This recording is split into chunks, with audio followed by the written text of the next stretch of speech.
Da Vinci's freaking house. I didn't even know this was here. Like I did.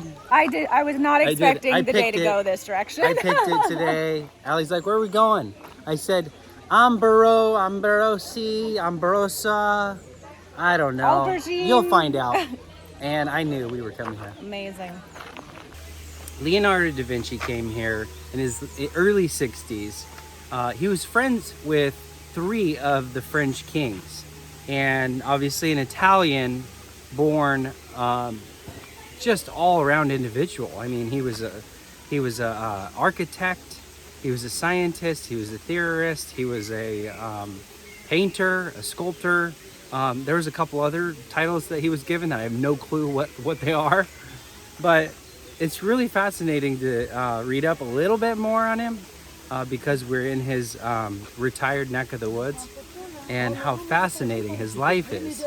I mean, coming from a guy who did not go to school, was ranked one of the smartest people on the planet, the top 40, according to several lists.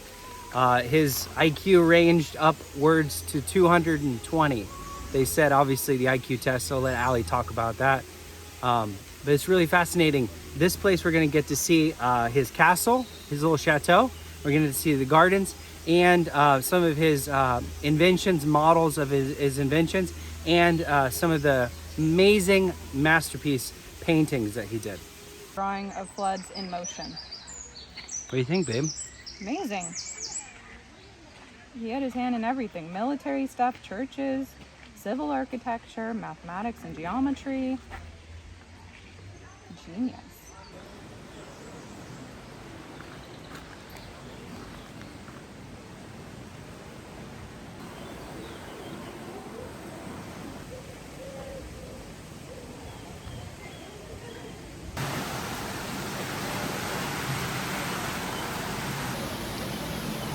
Throughout the property are displays of some of his inventions, and this is a paddle wheel. It was used to help solve problems with electricity and the conversion of electricity. Really fascinating here. Obviously, full-scale representation.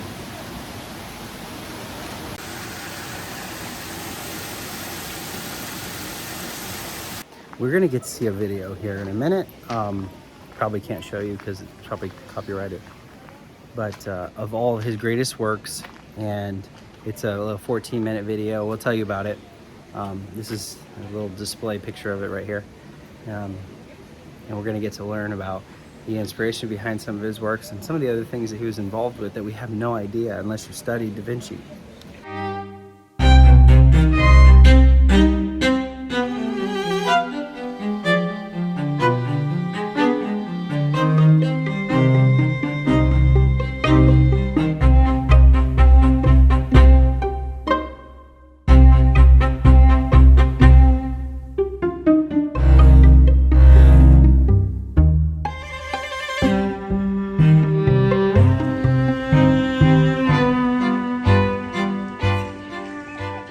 This is an armored military vehicle. Obviously, parachute, bridge.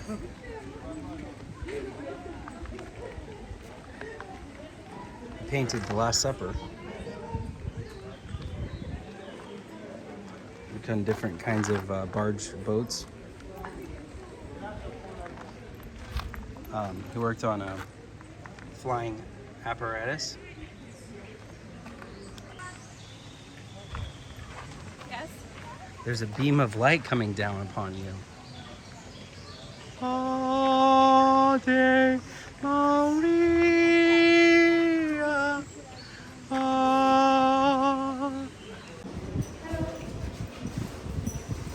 Like the modern day crane. Yep, revolving crane.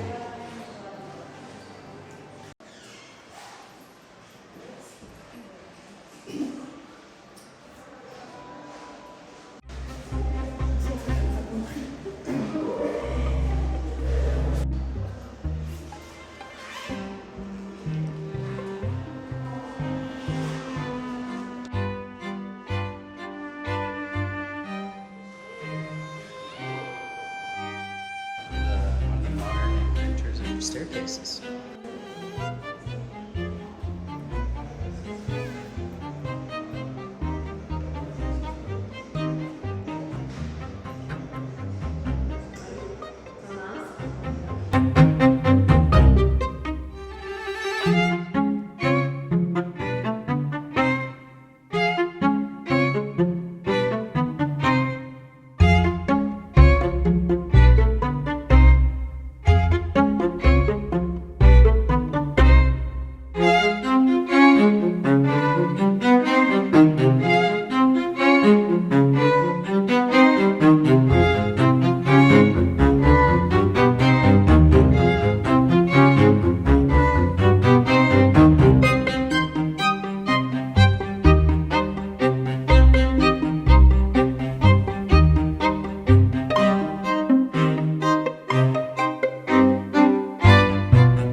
These gardens are so sweet. I love them. So as Jeremy mentioned, his IQ was estimated to be between 180 and 220. Technically, we don't even have ways to accurately measure that because there's not enough people with that IQ level to say for sure where he would be. A standard IQ test, and I know this because of psychology, I used to give IQ tests. In a standard IQ test, the average IQ is 90 to 110, and the top 2% of the population have an IQ of over 130, but we can't really measure it. Like I said, we just don't have enough people to accurately compare other people to them to see how they fall. So if you think of 100 people in the room, you think of the 2 smartest people in that room, they might be at 130 or somewhere above. But if you think of 180 in comparison to that scale, right? So think of the jump between the average IQ of 90 to 110, and then it's a pretty big jump to say then the top 2% are 130 or above. But to get to 180 or 220 is like, I can't even imagine what that would look like. I wish I could have sat down and tested him and seen how fast he completed all the tasks in this test and how he like navigated the different puzzles and how he answered things, because honestly, but it also goes to show the test might be biased because it contains words that are really only known nowadays. So it's like very interesting to think about how we measure IQ in general and the limited tools that we have, but mind-boggling to think we are on the grounds that were walked by one of the smartest humans that's ever existed. What a treasure he was to the world, and what a lasting impact his inventions have. And it's like hard to wrap your mind around someone who's just one person but had so much influence because they were just essentially born with a brain that's like so much more able to process things and think through things and imagine things. Like it makes me feel like I'm in a sci-fi movie, kind of. Somebody who has like just such superior intelligence that they just can make things look easy that our brains would just be like my IQ is not in a low range, but it is definitely nowhere near what would be considered 180 or 220. That is, I don't even know what it would be like to talk to him. It would be amazing.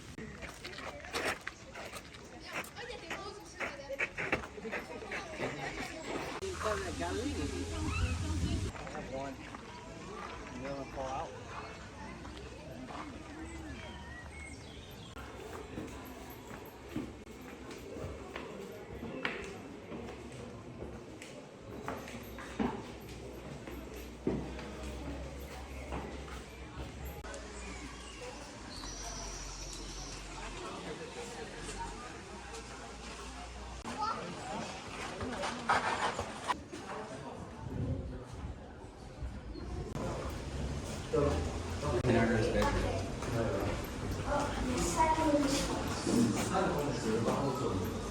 Welcome to Leonardo's bedroom. 60, 64. Amazing.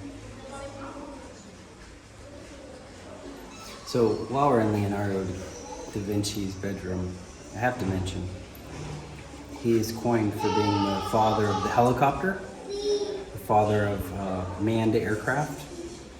He made the first diving suit. He made the first parachute. He made hand saws.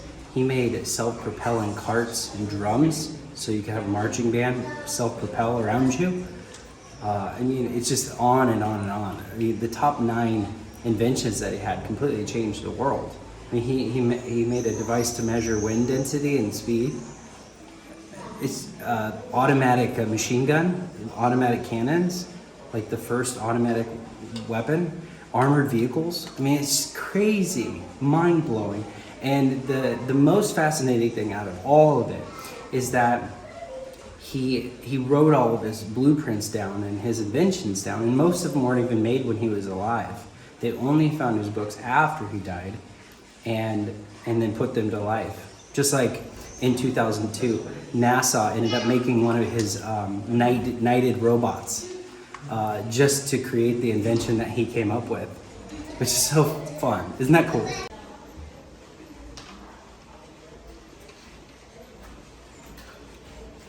I also have to mention, you guys probably know him best from his Tom Hanks movie. I'm just kidding. But seriously, there's a movie about that with Tom Hanks in it.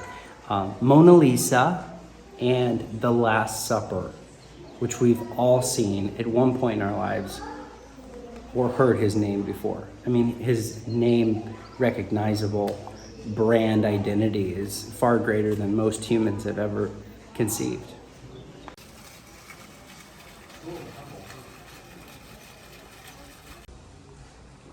I mean, we would consider this to be a very simple bedroom, but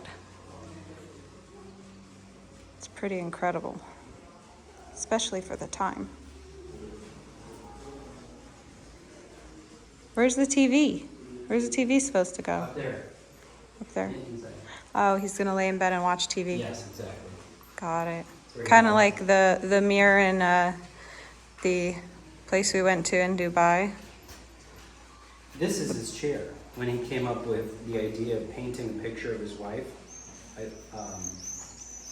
Florence, I think her name was, and then it turned out to be the Mona Lisa.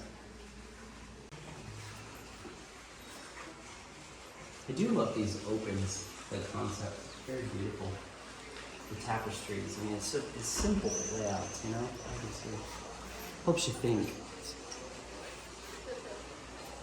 Come up with some ideas myself.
le Saint Jean-Baptiste jeune et la Madone assise sur les genoux de Sainte Anne.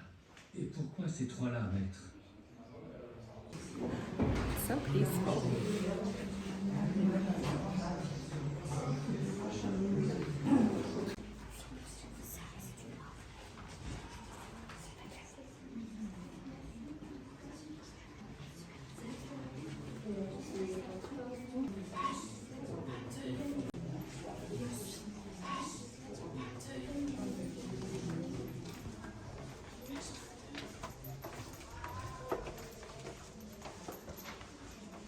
basement of the chateau, we get to see over 200, which we'll probably see a handful, models, replicas, smaller versions of his inventions. So we'll get to take a peek at some of those. Right here is the first parachute.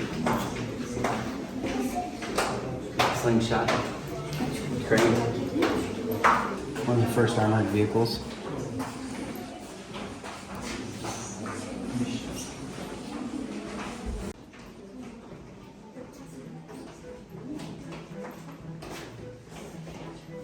Da Vinci's little crypt wine cellar. Probably had some good wines. It's an Italian.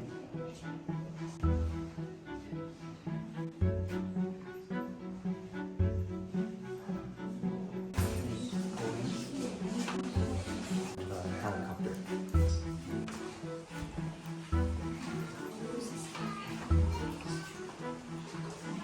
So the vertical. This was a military scaling ladder. So they would bring it up, and they would bring it up against the wall, and then you'd be able to climb the wall in no time.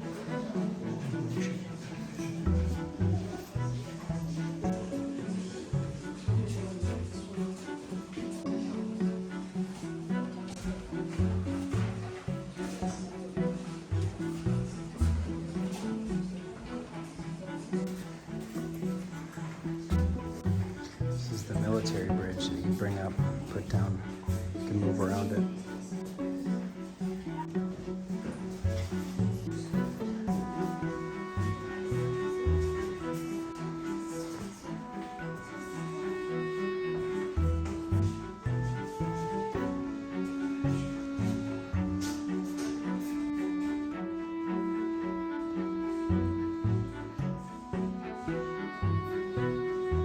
What does that look like? Skill saw?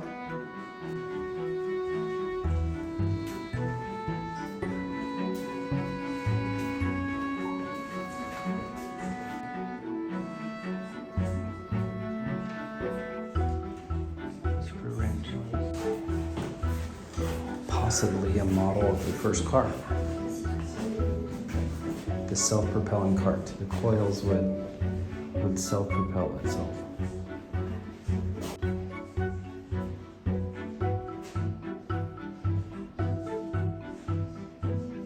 Amazing amount of inventions.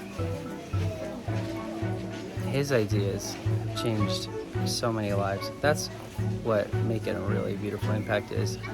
And whatever you're gifted in, even if it's not produced in your lifetime, somehow it can be, you know, and it could be the gift that you give others, but it's so beautiful to see the transference of legacy. You want to share any final thoughts, babe?